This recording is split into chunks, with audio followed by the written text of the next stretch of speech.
새롭게 구성된 범죄 혐의 사실과 추가로 수집된 증거 자료 등을 종합할 때 구속의 사유와 필요성이 인정된다. 그래 아직 언론에 나오지 않은 것 같은데 이제 풀된 건가요? 네네. 오늘 새벽에 영장 관련된 뉴스를 전하면서요. 이렇게 법원에서 알렸습니다. 그렇군요. 이건 이제 그 소위 법원 출입 기자들 사이에 풀된 내용 저희 먼저 알려드렸고요. 네. 근데 저는 이제 단순히 법리적 판단을 넘어서서 이 한정석 판사에게는 대단히 존재론적 결단 그 정도였을 거라고요. 왜냐하면 앞으로 내가 어떻게 살아가야 하는가 그런 질문을 스스로 끊임없이 하지 않았을까 하는 생각이 들고 또 법리적으로는 제가 듣기로는 특검팀이 이렇게까지 했는데 다른 거 다 제끼고 올인했다고 해요. 이렇게까지 했는데 이걸 빠져나갈 수 있는지 두고 보자 하는 정도로 칭칭 감았다라고 표현하던데 윤석열 팀의 승리라고 봅니다. 또 한편으로는 어떤 의미에서는 대통령 구속보다 더 어렵다. 대통령은 생각해 보세요. 구속된 사람 많아요. 예, 그렇죠. 전례를 보면요. 네, 대통령 구속보다 어렵다고 했었던 삼성 총수의 첫 구속입니다. 첫 구속이죠. 예. 78년인가 9년 됐어요. 예. 지금까지. 자, 이 대목에서 저하고 내기를 했었죠. 이정열 전 부장판사를 연결해서 한번 짚어보겠습니다. 의미를. 안녕하십니까. 좋은 아침입니다. 좋은 아침입니다. 네. 뭐 슬픈 아침인 분들도 있겠죠, 물론. 예. 그런데 예, 그렇죠. 제가 생각하기에는 절대 다수에게 좋은 아침일 것 같은데. 자, 어제 저하고 이제 인터뷰하실 때 저는 네. 이거는 이때까지 79년의 역사를 볼 때 기각될 가능성이 높지만 윤석열 팀이 워낙 칭칭 감아서 20% 정도 가능할 거라고 본다 하셨는데 그 부장 판사님도 어렵지만 이러저러한 징후 때문에 한 40% 정도는 가능하지 않겠나 이렇게 하셨잖아요. 네. 자, 그걸 다시 한번 설명해 주십시오. 어떤 청신호를 40% 읽으셨는지. 두 가지였었는데요. 첫째는 김기춘 전 비서실장과 조윤선 장관이 두 사람이 한꺼번에 다 구속된 점. 예. 그러니까 둘 중에 한 사람 내지는 두 사람 다 기각되지 않겠느냐라고 비관적인 생각을 했었는데 오히려 그게 더 의외였을 정도로 두 사람이 다 구속됐었다는 점 하나 하고 그게 이제 거꾸로 이재용 부회장의 1차 영장 실질 심사에서 기각된 것의 후폭풍이 아닐까. 그렇죠. 그렇죠. 그러니까 법원이 그 영향을 받았다라고 이제 판단하신 거죠. 네. 그리고 또 하나는 당초에 구속영장 청구가 기각됐던 최경희 이화여대 전 총장. 네. 예, 이 부분에 대한 재청구 그 영장이 발부가 된 점, 요 두 가지였었습니다. 네. 근데 이제 그 두 영장 발부를 보시면서 이것은 통상적으로 법원은 영장 실심사는 사람들은 어쨌든 법원 내에서도 엘리트고 서울중앙지법에서는 그분들이 자존심도 강하고 해서 본인들이 내렸던 결정에 대해서 뒤집는 경우가 잘 없고 더군다나 이렇게 큰 사건일 경우에는 한 사람의 이름은 나오지만 세 사람이 미리 얘기하기 때문에 그렇죠. 예, 이미 다 얘기됐던 걸 다시 뒤집는다는 건 자기 자존심도 허락하지 않는 일이다. 네. 근데 그거를 뒤엎는 정도의 후폭풍을 법원에서도 느낀 게 아닌가 이렇게 이제 말씀하셨잖아요. 네, 그렇습니다. 네. 네, 그것이 국민의힘이 아니라면 사실 이게 설명이 안 되는 부분이었거든요. 그래서 조심스럽게 좀 이재용 부회장에 대한 구속영장 발부도 가능성이 좀 있지 않겠나 했는데 그래도 솔직히 많은 국민들도 그러시겠지만 아직 법원에 대한 믿음이 이렇게 있지는 않은 상태예요. 그러니까 사법부에서 쭉 부장판사까지 하셨지만 사법부 내의 이제 분위기라든가 특유의 자존심이라든가 특유의 내부 논리로 볼 때 그럼에도 불구하고 이게 여론의 영향을 잘 안 받아 판사들은 이 정도 되면 하셨고 이번에도 그러지 않을까 싶었는데 이번에는 이제 그걸 넘어서는 영향이 있었던 거군요. 말하자면. 이재용 부회장만 놓고 보면 그렇긴 한데요. 이 지금 같이 영장 청구된 그 박상진 사장의 네. 구속영장 청구 기각 사유를 보면 아하. 아직도 정신 못 차렸구나. 그건 왜 그렇습니까? 그리고 좀 그러니까 이재용 부회장도 사실 발부하기 싫은데 어쩔 수 없이 한다라는 그런 그 뉘앙스가 상당히 많이 좀 감지가 됐었습니다. 보니까. 네. 그러니까 이유는 그 박상진 그 박상진 사장 구속영장 청구 기각 사유를 보면 피의자의 지위와 권한 범위, 실질적 역할 등에 비추어 볼 때 구속의 사유와 필요성을 인정하기 어렵다. 이렇게 지금 나왔는데요. 네. 보통 이런 경우에는 그러니까 지금 이 박상진 사장의 역할이라는 것이 이재용 부회장과 공모 관계 내지는 최소한 방조인데 네. 그런데 액수라던가 내지는 그 삼성의 구조 그리고 이 사건의 어떤 중대함을 보면 권한 범위나 실질적 역할이 적다는 취지잖아요. 이게 이 말만으로는 그렇습니다. 예. 그렇죠. 그러면은 이재용 부회장이 거의 다 했다는 얘기가 됩니다. 이게.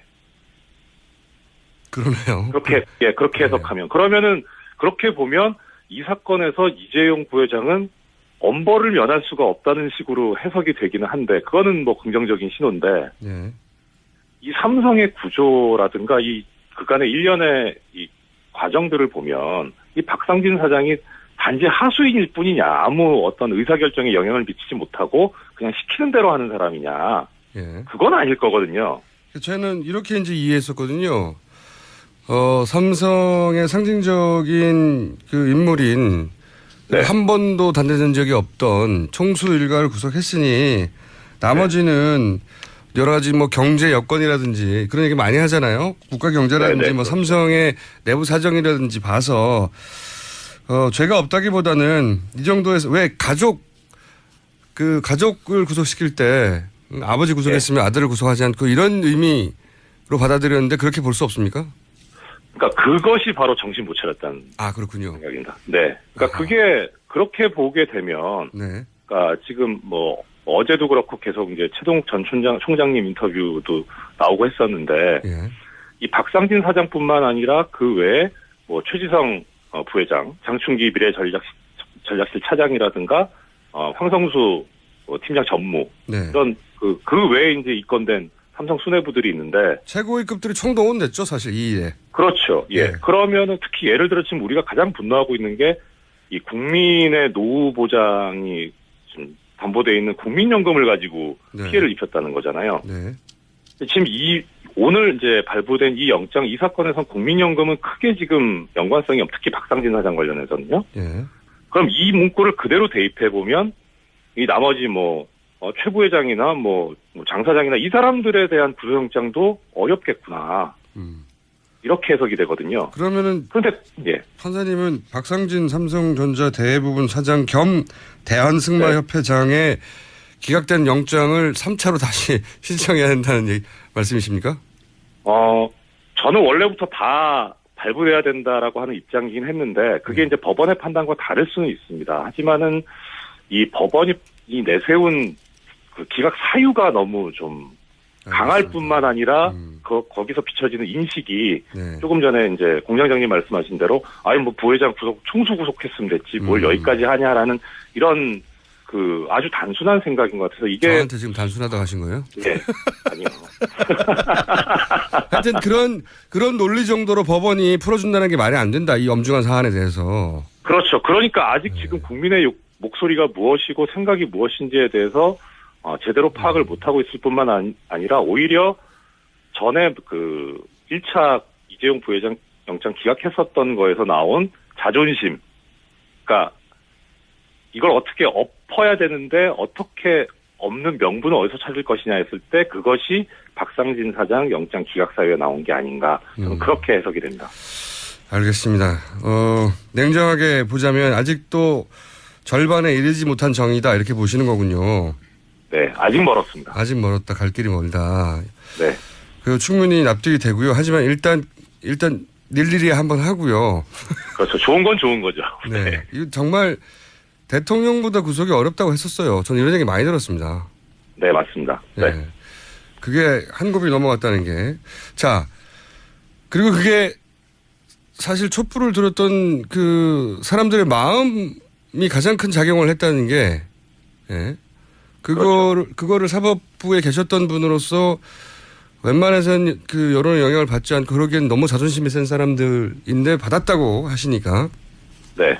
촛불을 들었던 한 사람으로서 기쁩니다. 자, 이게 박근혜 대통령 탄핵 심판에도 영향을 준다 주지 않는다 여러 가지 말들이 많은데 네. 이 판사들의 마음 있지 않습니까? 뭐 헌재에 계신 분도 결국 평생 판사하셨던 분들이니까요. 판사의 마음의 감정이입을 해보시면 어떻습니까? 법리를 떠나서. 이 사건 자체는 탄핵 심판에 영향이 없을 겁니다. 그러니까 네.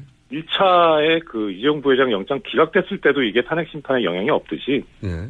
그러니까 특검이나 일반 법원은 일반 법원이고 헌재는 헌재고요. 저는 분명 그렇게 법리적으로나 그렇게 생각을 하는데 네. 제가 말씀드린 건데 어떤 심리적 영향. 지금 사실 이재용 부회장을 구속시킨 것도 물론 뭐 특검팀에서 제대로 했고 박수받아 마땅하긴 하지만 그 요인 중에 하나가 그 판사들의 자존심을 넘어서는 정도의 압박이 있었다. 촛불을 든 사람. 누구 한 사람 멱살을 잡지는 않았지만 그런 압박이 있었다 하고 하셨잖아요.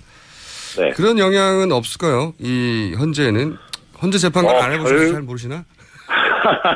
결과까지는 모르겠습니다만 적어도 지금 이제 헌법재판소에서 탄핵 심판을 더 이상 그 대통령 측의 지연 전술에 말리지 않고 네. 신속하고 엄정하게 처리하겠다는 뜻을 표명을 했지 않습니까? 네. 그 의지에는 좀 탄력을 받고 어떤 동력이 될 수는 있을 거로는 생각하는데 결과에 영향을 미치는 저는 결과는 어차피 8대 0으로 인용이라고 생각하고 있거든요. 천하 없어도. 그것이 이제 법을 공부하신 분들은 대부분 그렇게 생각하시던데 네. 정치를 오랫동안 하신 분들은 또 그렇게 생각하지 않는 경우도 있어요. 그렇죠. 예. 네. 막 그런 말씀들 많이 하시더라고요. 예. 법으로야 그런데 이게 이제 헌재가 정치 재판인데 정치적 영향을 받지 않을 수 없는데 정치권에 있는 분들은 탄핵의 대상이 된 세력이 가만히 있다는 건 상상할 수 없다. 뭐 이런 얘기 하도 많이 하니까요. 그렇죠. 네. 오늘 여기까지 하겠고요. 네. 네, 주변 분들하고 하이파이브 많이 하시기 바랍니다. 감사합니다. 예, 예, 좋은 하루 보내십시오. 네, 지금까지 이정렬 전 부장판사였습니다. 새롭게 구성된 범죄 혐의 사실과 추가로 수집된 증거 자료 등을 종합할 때 구속의 사유와 필요성이 인정된다. 아직 언론에 나오지 않은 것 같은데 이제 풀된 건가요? 네네. 오늘 새벽에 영장 관련된 뉴스를 전하면서요. 이렇게 법원에서 알렸습니다. 그렇군요. 이건 이제 그 소위 법원 출입 기자들 사이에 풀된 내용 저희 먼저 알려드렸고요. 네. 근데 저는 이제 단순히 법리적 판단을 넘어서서 이 한정석 판사에게는 대단히 존재론적 결단, 그 정도였을 거라고요. 왜냐하면 앞으로 내가 어떻게 살아가야 하는가.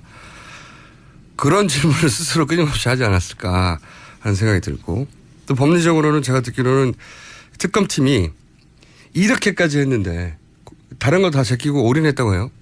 이렇게까지 했는데 이걸 빠져나갈 수 있는지 두고 보자 하는 정도로 칭칭 감았다라고 표현하던데 윤석열 팀의 승리라고 봅니다. 또 한편으로는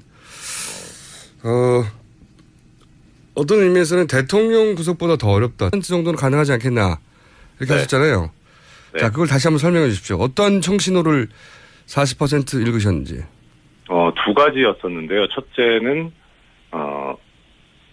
김기춘 전 비서실장과 조윤선 장관이 두 사람이 한꺼번에 다 구속된 점. 예. 그러니까 둘 중에 한 사람 내지는 두 사람 다 기각되지 않겠느냐라고 비관적인 생각을 했었는데 오히려 그게 더 의외였을 정도로 두 사람이 다 구속됐었다는 점 하나 하고 그게 이제 거꾸로 이재용 부회장의 1차 영장 실질심사에서 기각된 것의 후폭풍이 아닐까. 그렇죠. 그렇죠. 그러니까 법원이 그 영향을 받았다라고 이제 판단하신 거죠. 네. 그리고 또 하나는 당초에 구속영장 청구가 기각됐던 최경희 이화여대 전 총장. 네. 이 부분에 대한 재청구 그 영장이 발부가 된 점, 요 두 가지였었습니다. 네. 이제 그 영장 발부, 두 영장 발부를 보시면서 이것은 통상적으로 법원은 영장 실심사는 대통령은 생각해 보세요. 구속된 사람 많아요. 예, 그렇죠. 전례를 보면요. 네. 대통령 구속보다 어렵다고 했었던 삼성 총수의 첫 구속입니다. 첫 구속이죠. 예. 78년인가 9년 됐어요. 예. 지금까지. 자, 이 대목에서 저하고 얘기를 했었죠. 이정열 전 부장판사를 연결해서 한번 짚어보겠습니다. 의미를. 안녕하십니까? 좋은 아침입니다. 좋은 아침입니다. 네. 뭐 슬픈 아침인 분들도 있겠죠, 물론. 예. 그런데 예, 그렇죠. 제가 생각하기에는 절대 다수에게 좋은 아침일 것 같은데. 자, 어제 저하고 이제 인터뷰하실 때 저는 네. 이거는 이때까지 79년의 역사를 볼 때 기각될 가능성이 높지만 윤석열 팀이 워낙 칭칭 감아서 20% 정도 가능할 거라고 본다 하셨는데 그 부장 판사님도 어렵지만 이러저러한 징후 때문에 한 40%일까 싶었는데 이번에는 이제 그걸 넘어서는 영향이 있었던 거군요. 말하자면.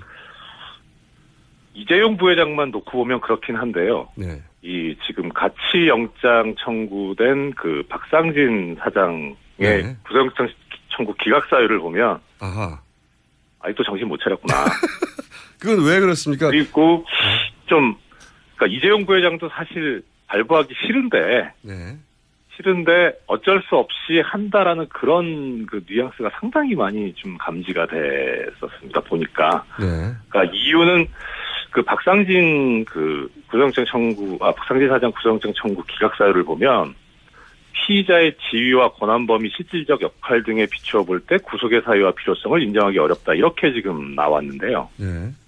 보통 이런 경우에는 그러니까 지금 이 박상진 사장의 역할이라는 것이 이재용 부회장과 공모 관계 내지는 최소한 방조인데 네. 그런데 액수라던가 내지는 그 삼성의 구조 그리고 이 사건의 어떤 중대함을 보면 권한 범위나 실질적 역할 사람들은 어쨌든 법원 내에서도 엘리트고 서울중앙지법에서는 네. 그분들이 자존심도 강하고 해서 본인들이 내렸던 결정에 대해서 뒤집는 경우가 잘 없고 더군다나 이렇게 큰 사건일 경우에는 한 사람의 이름은 나오지만 세 사람이 미리 얘기하기 때문에 그렇죠. 예, 이미 다 얘기됐던 걸 다시 뒤진다는 건 자기 자존심도 허락하지 않는 일이다. 네. 근데 그걸 뒤엎는 정도의 후폭풍을 법원에서도 느낀 게 아닌가 이렇게 이제 말씀하셨잖아요. 네, 그렇습니다. 네. 네, 그것이 국민의힘이 아니라면 사실 이게 설명이 안 되는 부분이었거든요. 그래서 조심스럽게 좀 이재용 부회장에 대한 구속영장 발부도 가능성이 좀 있지 않겠나 했는데 그래도 솔직히 많은 국민들도 그러시겠지만 네. 아직 법원에 대한 믿음이 이렇게 있지는 않은 상태예요. 그러니까 사법부에서 쭉 부장판사까지 하셨지만 사법부 내의 이제 분위기라든가 특유의 자존심이라든가 특유의 내부 논리로 볼 때 그럼에도 불구하고 이게 여론의 영향을 잘 안 받아 판사들은 이 정도 되면 하셨고 이번에도 그러지 않